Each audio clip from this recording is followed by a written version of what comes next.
Hello, fellow Samakians, and welcome back to the first episode of Shadowrun Hong Kong Extended Edition. So this game is going to be quite a long-running series. What I know from the game is I don't know much of it. What I know is that it's very story-based. It's supposedly got a pretty decent plot line. I don't know what to expect. All I know from it is that it is a strategy-based RPG game set in a more futuristic style universe instead of a olden day fantasy medieval type universe. A couple friends suggested that I play this game, and I thought, hey, it's story-based. I thought I can just chill on here, chill with all you guys, and we can enjoy the story of Shadowrun Hong Kong together. So again, I have absolutely no idea how this is going to go or what's about to happen, but I hope everyone enjoys, and let's get right into it. I already got in just a little bit and took a look at the character creation with my friend last night. So I know what I'm doing right now for the character creation. After that, I'll have absolutely no idea. I don't even know the plot of the game. So we're going to make a female elf. Now, elves, little story, many people consider elves to be the most fortunate metahumans. They're more attractive and socially acceptable than other metahuman races. Elves are taller than humans, but have a more slender build. Their hair is usually thicker, longer, and more luxurious than average, and their ears come to a point. All elves have a +1 to charisma, and their maximum stats are body 9, quickness 11, strength 9, charisma 12, intelligence 9, and willpower 9. Keep in mind, I have absolutely no idea what any of that means. So this should be interesting. And then there's a bunch of kind of classes here called archetypes. There's street samurai, mage, decker, shaman, rigger, physical adept. Wait, you can play none if you feel comfortable with the way characters are built in Shadowrun. Well, we're not selecting that one. Anyway, I was going to select Decker. So Deckers use a cyber deck to jack into the Matrix, the worldwide information grid and computer network. By projecting their minds into the electronic world, Deckers can find secrets others keep hidden away. They use programs and expert systems to fight off to fight off the protections and megacorporations placed in their way. So their key attributes use intelligence, their key skill is decking, and key specialization, expert systems. And then I looked through the portraits as well. I was trying to decide on a good person. I don't know if I get to name the character, but if I do, I want to call her Lilith. Right here. Here we go. This is Lilith, the elf that can jack into the Matrix. Let us continue. Okay, so spend your karma. Karma represents the experience characters earn while running the shadows and achieving goals. Blah, blah, blah, blah, blah. So karma is essentially our skill points. So we've got body, we've got quickness, strength, intelligence, willpower, and charisma. Now, all of these use like a different class, and will be in intelligence, kind of, because we've got decking here. So we wanted to, let's see, decking. We wanted to get our decking skill up to 3 so we can equip whatever this is called. Up at the top there, you could say, you can read, it can equip Renkaku Craftwork 1. Anyway, we're going to level up to that. So we're spent 5 so far. Esper control. I'm going to actually level that up to 2. And then we want to move up to quickness, because this is where we can level up our ranged combat. So we're going to bring our ranged combat up to about 3. And then I can select weapons to go under. So pistol, SMG, shotgun, or rifle. And for this build, I kind of wanted to go with a shotgun SMG build. So 2 SMGs. Let's go shotgun, SMG. And then in body is kind of our overall hit point. So we'll just bring our body up to level 4. And as you can see, we spent all our points. And we're ready to go in. So I believe he said this goes to a cutscene, so I'll be just quiet. Oh, never mind. He never told me about this. Choose an etiquette. Etiquette is about knowing how to behave in various social situations. The right etiquette can give you an edge in certain conversations. Choose an etiquette from the list below. Choosing an etiquette does not cost karma, and each etiquette can only be chosen once. So, what do they do? What's corporate do? It's not going to explain what it does. Great. Corporate, security, gang, socialite, shadow runner, or academic. I don't know what any of these mean. I kind of want to just pick socialite. Like I'm an elf hacker. So would I be a socialite though? Or would I be a shadow runner? Or would I be security maybe? Maybe I'll be security. I'm going to go security. I'm going to do security. Confirm. Name your character. Here we go. I do name it.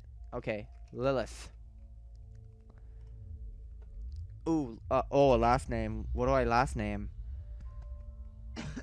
Oh, I need to think of last name. Lilith Merrill.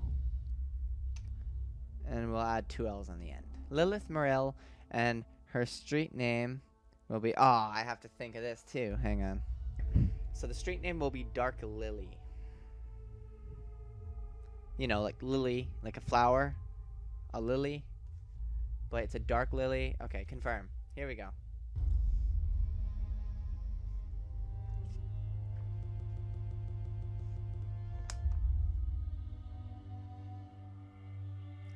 Hairbrain Schemes production. You have one new message. Hi. It's Raymond. I hope I have the right number.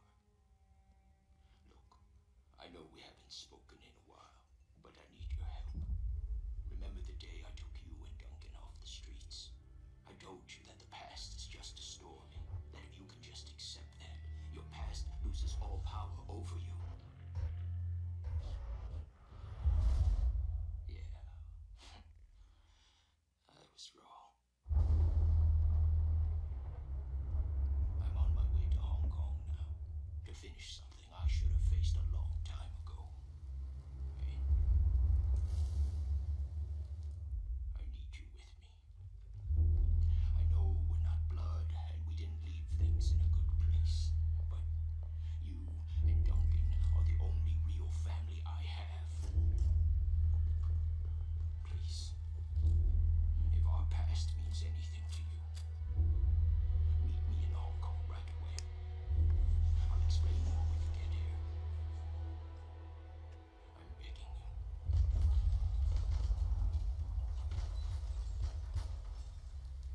I'm almost out of time.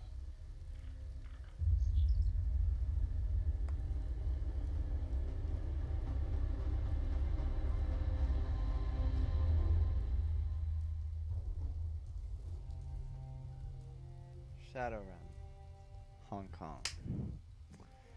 Interesting. I assume that was him. Just got, killed. Was I too late to meet him? Or have I met him already in the past? I have no idea. Like I said, I have no idea anything about this game. Hard Landing. Raymond Black. The old man gave you a home once. Took you and Duncan off the gang-ridden streets of the Barrens. Sheltered, educated, slapped sense into both of you until you almost reassembled productive members of society. And then you took off, left it all behind, landed behind bars for a time. Tried to start a new life after that. It's been 8 years since you've heard Raymond's voice. Until out of the blue, you get his cryptic message, a plea for help. Meet me in Hong Kong right away. And wired to your account enough yuan to pay for the flight, and then some. The descent is rough. A squall comes out of nowhere, sending a solid sheet of rain punching into a suborbital transport. With a ragged shudder, the plane finally skids to a halt at the edge of the Czech Lap Kok tarmac. An hour and an interminable number of emotionless security checkpoints later, you hail a water taxi to Victoria Harbour. Hong Kong looms ahead, pulsing with energy. Interesting.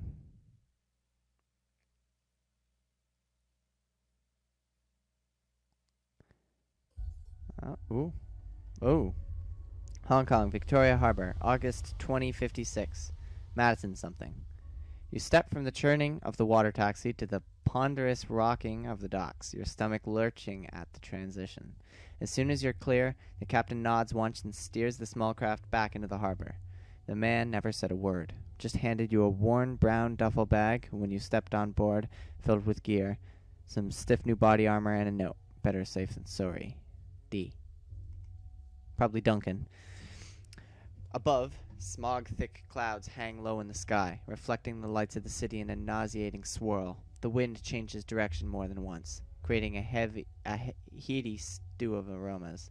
Diesel, sea salt, street food, and filth. It's all you can do to keep your in-flight meal where it belongs. Two figures stand waiting in the dim of the pier. The first is an orc, lean within your face muscles, and a jaw made to break fists. The second is an elf, one hand resting casually against her hip. Raymond Black is nowhere to be seen. Well, don't you look like... Okay, swear it. Right into that. Duncan Wu, the closest thing you have to a brother. You haven't seen the man in 8 years. Still as charming as ever. I'm just not going to say them.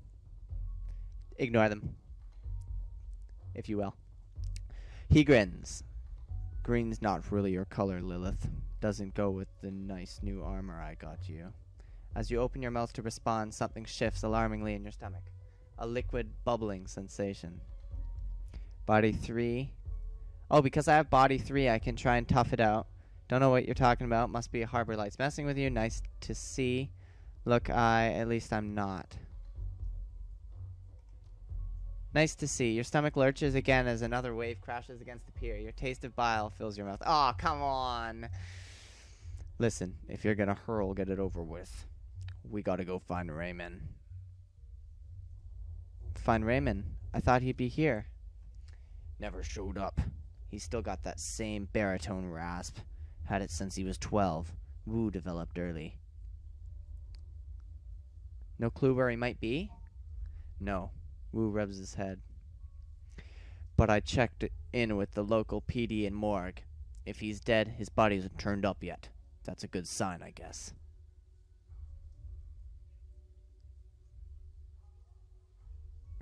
You worried? Yeah, I'm worried. Wu rubs his head. He's an old man, and he's out there alone somewhere. 65 isn't that old, Duncan. Of course not, but... The orc bows his head. His voice sounds far away. He's not the same, Lilith. Raymond hasn't been himself in a long time. The Raymond I remember was a bit distant to begin with. This is different. He's been restless, staying in his study, inside his own head a lot, and he barely sleeps anymore. I've been worried about him, but I haven't figured out what to do about it. He looks up at you and shrugs. And I didn't have a sister to turn to. Hell, wasn't too sure you were even alive still, until Raymond managed to track down your number. The woman standing beside him breaks in. We should get going, Duncan. Head back to the meeting point in case your dad shows up. Copy that, Sarge. They're wearing Lone Star body armor. Looks like Duncan Wu's gone private police. Use partner?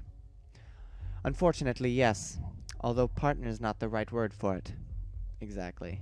I am, like, superior officer. Better. She grins. I let him carry my coffee for me, write my parking tickets, that kind of thing. The woman taps her chest with an armored finger. Carter. I figured I could use some backup. Didn't know where Raid gotten himself into, and I wasn't sure you were going to show up. It's a tossed-off remark, but there's an undercurrent of resentment in it. You got something you want to say? Nope. He shakes his head. Hey, look, I'm glad you're here, Lilith. Seriously. But I'm gonna need some help, some time to get used to having you around again. Been a while since I heard from you. Know what I mean? Memories of sleepless nights in lockup flash by, wondering if you'd ever see Duncan or Raymond again, wondering if you ever wanted to. And then, stepping out into the daylight suddenly free, the fallout of some obscure corporate restructuring. A few hundred yuan worth of apology from your former jailers and a decision to start a new life, to leave the past behind. All of it. Until now. Yeah, we'll talk about it later, okay? Wu stares at you, his goggles reflecting the harbor lights. Yeah, okay. He scans the waterfront, frowning. Let's just find Raymond. He was supposed to meet us in the plaza on the other side of this pier. The sooner we find him, the sooner all can have a big happy family reunion over dinner. Carter grins. And the sooner I can find a place to get a drink around here. Damn right. Ahead of you, Hong Kong rises serpent-like from the sea. Government and megacorp coiled together, wreathing in the basket of institutionalized corruption. No one can tell where the snake's body ends and its tail begins. That's why Raymond used to say. Duncan turns and starts down the pier. Carter follows. All right. Can we... all right, so I've got WASD to pan my camera around. The graphics are awesome. All right. Can we inspect up here? All right. Right. Dark Lily. Sweet. Okay, so as a character, it's Dark Lily, but Lilith in the conversation.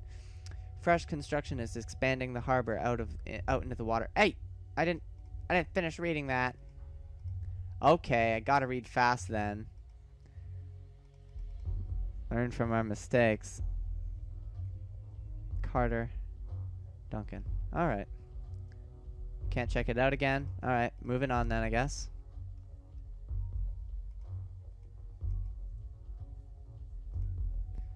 It's a locked gate. Looks like... yeah, alright. Keep moving around. Then. Looks like something's up ahead here. Take a look. The guard shack at the end of the pier is dark and empty. Duncan gives the gate a push, but it doesn't budge. Huh. Well, that was open earlier. Duncan frowns. Looks pretty solid. Shouldn't there be someone here to let us out or something? Yeah. Smells a little funny, don't it? Carter shrugs. Who knows? It's Hong Kong. Not exactly sure how things work around here. Come on, rookie. We can cut through the construction site. I hate it when you call me that. Alright, cut through the construction. So I guess we're going down here then. Security checkpoint. Let's check it out. The gate is locked, but the nearby control panel appears accessible. Carter pulls it open with a metallic screech that pierces your skull, sending a new wave of pain down your churning stomach. She examines the control panel for a moment, then throws Wu a backward glance. Looks like there's another way off the dock on the other side of this gate. I think I can bypass the lock. Intelligence 3. Let me take a crack at that. Carter steps aside to let you get to the panel. Enjoy. Alright. This is a civilian area. The security is light. You bypass the door circuit with ease. The gate rattles open. Oh, sweet. I thought I'd have to do some kind of mini game or something. I think that whole hacking thing has to do with my class. The whole matrix connection. Movement. Enemy turn. Okay. So, enemy contact. Shouting in Cantonese. More Cantonese. Too quick to catch. Alright. So, oh wow, there's a lot of them. Okay, the group on the dock was fishing a package out of a speedboat when you surprised them. Now the package is at the bottom of the bay, and the speedboat is disappearing into the distance. They close on you, red-faced and yelling. The light of the harbor glints off their weapons as they approach. All right. Sounds like some kind of weapons deal or something. The leader shouts something in Cantonese, but it's too fast to make out. You're rusty. It's been years since Raymond's house and the language lessons that wouldn't end.